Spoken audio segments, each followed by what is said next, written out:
কিন্তু সংক্রামক রোগগুলোর মধ্যে মূলত পানিবাহিত রোগের যে জিনিস আমরা টাইফয়েডগুলো দেখতে পাই, ডায়রিয়া, বিভিন্ন ধরনের ডায়রিয়া, যেহেতু পানির টিউবওয়েলগুলো হয়ে গেল। তারপরে হচ্ছে অন্যান্য জীবাণু যেগুলো পানি দেওয়া হয়, virus, jaundice, liver hepatitis A virus, E virus, এই জিনিসগুলো সাধারণত এই বন্যার সময়ে বেশি দেখা যায় আর কি। সবচেয়ে একটা নির্ভুল হচ্ছে, এটা নেগলেক্টেড, এটা মানুষ বুঝেও না, যেটা হলো সাপে কাটা। বন্যার সময় অনেক সাপ মানুষের ঘরের মধ্যে ঢুকে যায়, সাপ আর মানুষ একসাথে আশ্রয় করে। আমাদের এখানে মনে হয় 4টা না 3টা এরকম রোগী আছে, সাপে কাটা রোগী এই বন্যার সময়। অসংক্রামক রোগের মধ্যে পাহাড় দশ, বমি দশ, এগুলো তো বোঝাই যাচ্ছে, এগুলো তো কমনই আছে। পানিতে ডোবা, বাচ্চাদের পানিতে ডোবা এত সমস্যা হয়, পানি খেয়ে আসতে পারে, খারাপ পানি এগুলো।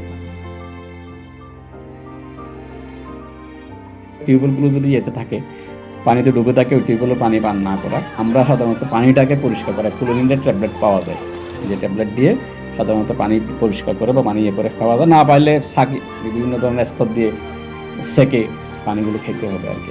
আরেকটা হচ্ছে খাবার, তো আমরা সাধারণত সিদ্ধ করে খাই, সিদ্ধ করে খাবা, কাঁচা নরম খাবার খাবে না, পচা বাসি খাবার খাবে না, আর এই শুকনো খাবার খাবে যেগুলোতে জীবাণু কম হতে পারে আর কি।